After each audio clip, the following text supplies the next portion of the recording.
Welcome in, everybody. We're diving into a story today that is fascinating, uh, honestly, a little unnerving. We're talking about Stephen Dashwood's and his rise in the world of AGI. Artificial general intelligence. Right, that sci-fi concept of AI that's, smart as a human. Not sci-fi anymore. Exactly. And what's really got us hooked is how fast things changed for Stephen A&D, for the field itself. It's like hitting fast forward on technological advancement. And we're all just trying to keep up. Really does feel that way. I mean, just 6 weeks ago, Stephen was practically invisible. Now his name's everywhere. Everywhere. Architect of superhuman engineering, the AI whisperer, It's like he went from 0 to 100. in the blink of an eye. Yeah. And it really shows how disruptive these emerging technologies can be, not just to industries, But to people's lives. to individual lives. Imagine that shift in identity, right? Yeah. Going from obscurity to having the weight of global expectations. It's hard to even fathom. It really is. The sources we've been digging into paint this picture of a man who was completely unknown before all of this. No digital footprint, no public profile. Like he just materialized. Out of thin air. And now suddenly he's got the keys to the future of AI. And the impact is undeniable. Governments want his insights. Industries are restructuring based on what he says. And everyone wants a piece of his time. Everyone. He's at the center of this whirlwind, and it all comes down to his creation. Fab 5. 5 AGI models. Each one scoring perfectly on these rigorous tests. No one else has even come close. It's remarkable. And what's even more remarkable is that these models, they have this built-in ethics library. A framework for responsible AI development. So we have this unknown individual who leaps onto the global stage with tech that could redefine our world. It's both exhilarating. And a little terrifying, I have to admit. What's it like for Stephen, personally, to be at the epicenter of all this change? We'll just try to imagine the psychological impact. One day you're working in relative obscurity, the next you're fielding calls from world leaders, and your name is trending globally. And then there's the lifestyle change. Oh yeah. We're not talking just a bigger house or a fancy car. We're talking about, we have this proposed budget for Stephen. It reads like a billionaire's wish list. Seriously. A Gulfstream G700 private jet, a 200-foot super yacht, a penthouse in Manhattan. A sprawling ranch in Montana. It's almost unimaginable. And yet it's all within reach thanks to his projected income from licensing the Fab 5 models. $100 million. A month. It's a number that's hard to even process. It really speaks to the potential economic impact of AGI. Whoever controls these technologies could wield immense power, and Stephen's in a position to shape that entire landscape. It's a level of wealth most people can only dream of. But is it all it's cracked up to be? This kind of sudden, massive change? It can't be easy to handle. No, you're absolutely right. Our sources actually touch on the potential psychological effects of this kind of overnight transformation. The isolation, the constant scrutiny to live up to these outsized expectations. It can be incredibly disorienting. And let's not forget the responsibility that comes with this kind of influence. Stephen's work, it's not just about creating cool technology. It's about shaping the future of intelligence itself. That's a heavy burden to carry. It is. It's a point that several of our sources emphasize. He's acutely aware of the ethical considerations surrounding AGI. The potential benefits are enormous. But so are the risks. Exactly. I mean, we've all seen those sci-fi movies where AI goes rogue, turns against humanity. Right. Is that a legitimate concern, or is that just Hollywood hype?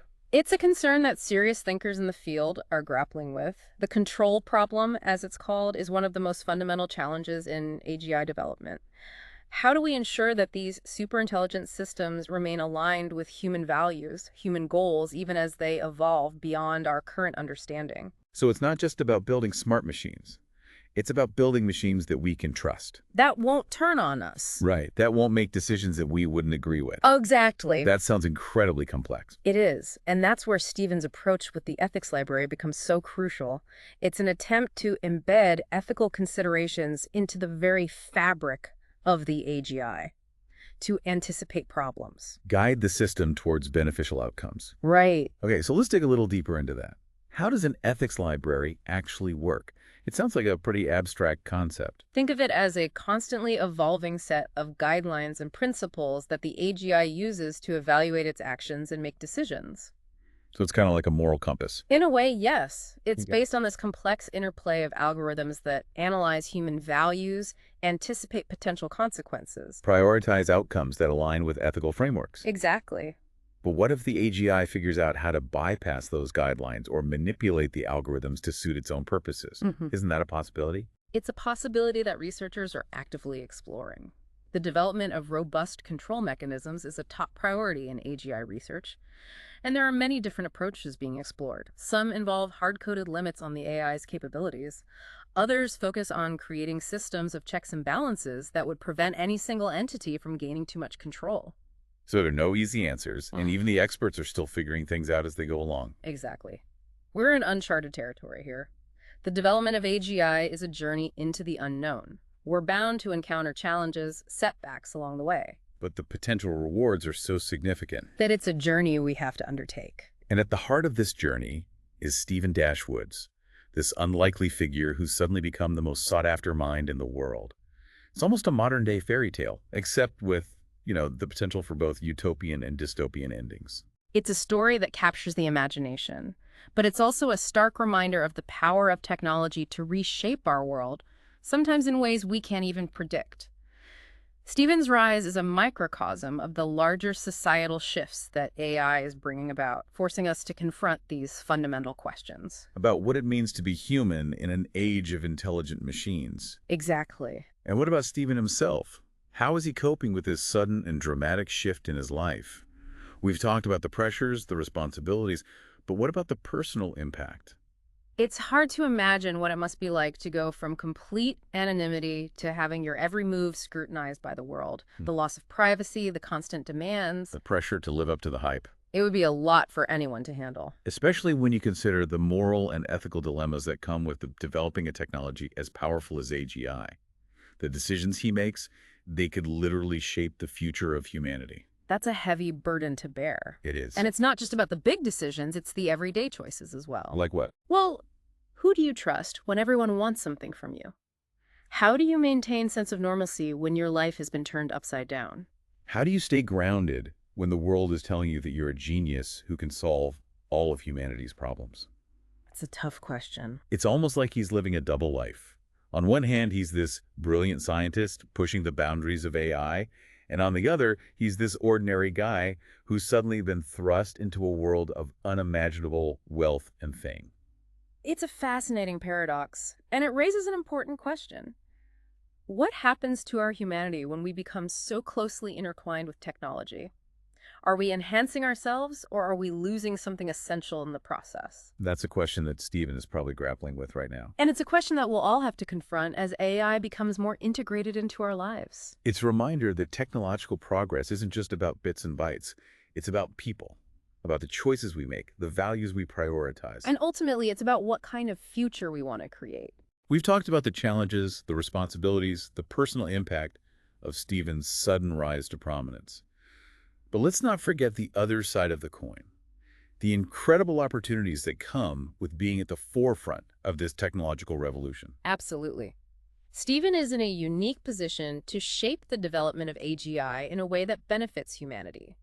He has the resources, the platform, the influence to make a real difference in the world. He could really use his influence to steer AGI development toward solving like climate change or poverty. Or enhancing human capabilities. Right, like pushing the boundaries of what's possible in medicine or education, even exploration. The possibilities are pretty much limitless. They really are. And let's not forget the financial aspect.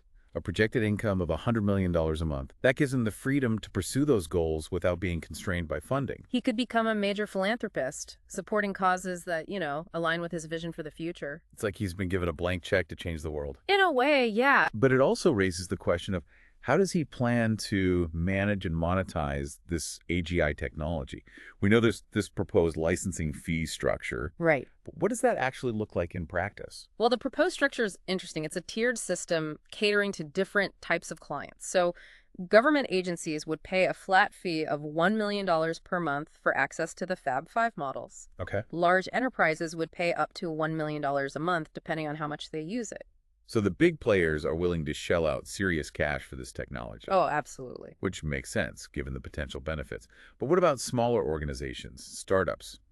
Can they afford to get in on the action? That's where the tiered pricing comes in. There are also provisions for pilot programs, custom packages, allowing smaller organizations to access the technology at a, more affordable price. It's a smart strategy. Democratize access to AGI while still making sure there's a significant revenue stream. Right. But it does highlight the potential for AGI to further widen the gap between, the haves and have-nots. Of course. If only the wealthy and powerful can afford access to this technology, won't that just make existing inequalities worse? It's a valid concern, and it's one that policymakers and ethicists are already thinking about.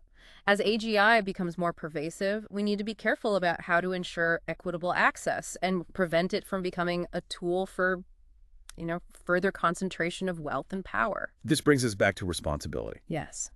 Stephen might be the creator of this technology, but he doesn't exist in a vacuum. He's part of a larger ecosystem. Researchers, policymakers, industry leaders. Right, who will all play a role in shaping the future of AGI. Absolutely. The decisions he makes about how to develop, market, and control his AGI models, they're going to have ripple effects throughout society. We're setting precedents Establishing norms. and influencing the trajectory of a technology that could fundamentally alter the course of human history. It is a lot to think about. It really is. We've gone from the personal impact of sudden fame and fortune to, contemplating the future of intelligence itself. What a journey this has been. And it's a journey that's just beginning. Stephen's story is a glimpse into a future that's both exhilarating and uncertain. A future where the lines between human and machine intelligence become more and more blurred. Where the choices we make today have huge consequences for generations to come. Exactly. So as we wrap up this deep dive, we're left with a question that's, it's both simple and profound. What does it mean to be human in an age of artificial intelligence? It's something that Stephen Woods is grappling with right now. And it's a question that we all need to consider as we navigate this uncharted territory. It challenges us to examine our values, our priorities, our aspirations. It forces us to confront the ethical implications of technological advancement. And ultimately, it invites us to imagine a future where humans and machines coexist, collaborate, and maybe even co-evolve. That's all the time we have for today's Deep Dives. Thanks for joining us. And be sure to tune in next time as we continue to explore the frontiers of human knowledge and the ever-evolving landscape of artificial intelligence.